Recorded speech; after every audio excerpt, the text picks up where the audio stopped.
साथियों, आज हम लोग पढ़ेंगे आधारभूत प्रमेय से मासा तथा लासा ज्ञात करना, जिसको एक उदाहरण के माध्यम से बताया गया है, जिसमें बताया गया है कि अभाज्य गुणनखंड विधि द्वारा 90 तथा 144 का मासा तथा लासा ज्ञात करो, अर्थात महत्तम समापवर्तक तथा लघुत्तम समापवर्तक ज्ञात करो। अब 90 तथा 144 का महत्तम समापवर्तक तथा लघुत्तम समापवर्तक ज्ञात करने के लिए हम सर्वप्रथम इनके अभाज्य गुणनखंड ज्ञात करेंगे।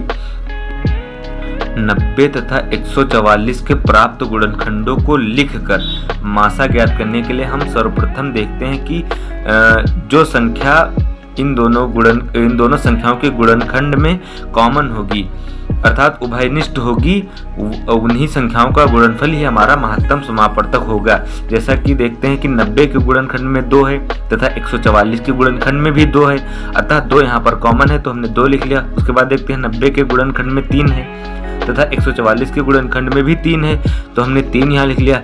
पुनः देखते हैं कि 90 के गुणनखंड में 3 है एवं 144 के गुणनखंड में भी 3 है, अतः हमने फिर से 3 लिख लिया एवं इन तीनों संख्याओं का गुणनफल ही हमारा जो है महत्तम समापवर्तक होगा।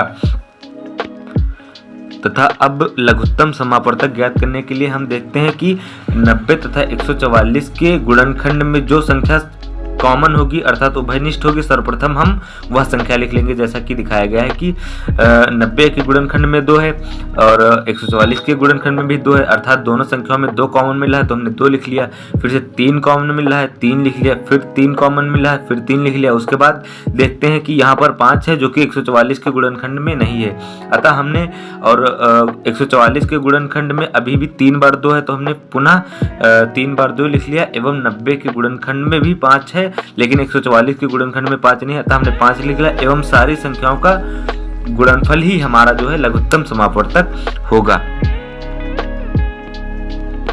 इसी प्रकार आइए हम देखते हैं एक दूसरा उदाहरण जिसमें बताया गया है कि अभाज्य गुणनखंड विधि द्वारा 24 तथा 36 का HCF तथा LCM ज्ञात करो, अर्थात मासा तथा लासा ज्ञात करो।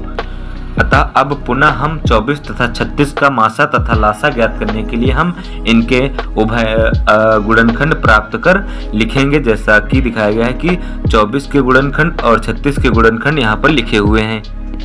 अब 24 एवं 36 का मासा ज्ञात करने के लिए देखते हैं कि इन दोनों संख्याओं के गुणनखंड में कौन कौन सी संख्याएं कॉमन अर्थात उभयनिष्ठ हैं। तो देखते हैं कि 24 के गुणनखंड में 2 है और 36 के गुणनखंड में 2 है, अतः हमने 2 यहाँ पर लिख लिया। फिर देखते हैं पुनः 24 के गुणनखंड में 2 है तथा 36 के गुणनखंड में भी 2 है, हमने पुनः 2 लिख लिया। फिर देखते हैं कि 24 के गुणनखंड में 2 है परंतु 36 के गुणनखंड में 3 है, अतः ये दोनों जगह पर नहीं है।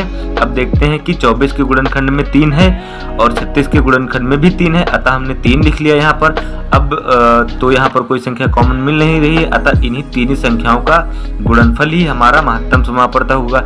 उसी प्रकार लघुत्तम समापवर्तक ज्ञात करने के लिए हम देखते हैं कि 24 तथा 36 के गुणनखंड में जितनी संख्याएं कॉमन होगी सर्वप्रथम हम वो लिख लेंगे, जैसा कि लिखा गया है 2 गुणे 2 गुणे 3, और उसके बाद जो संख्याएं कॉमन नहीं है शेष अर्थात शेष बची संख्या, जैसे कि यहाँ पर 2 शेष बच रहा है और यहाँ पर 3 शेष बच रहा है, लिख लिएगा। और इन्हीं संख्याओं का गुणनफल ही हमारा लघुत्तम समापवर्तक अर्थात लासा यानी कि LCM होगा। यदि आपको सवाल समझ में आए हो और आगे इसी प्रकार नई अपडेट के लिए चैनल को सब्सक्राइब अवश्य करें।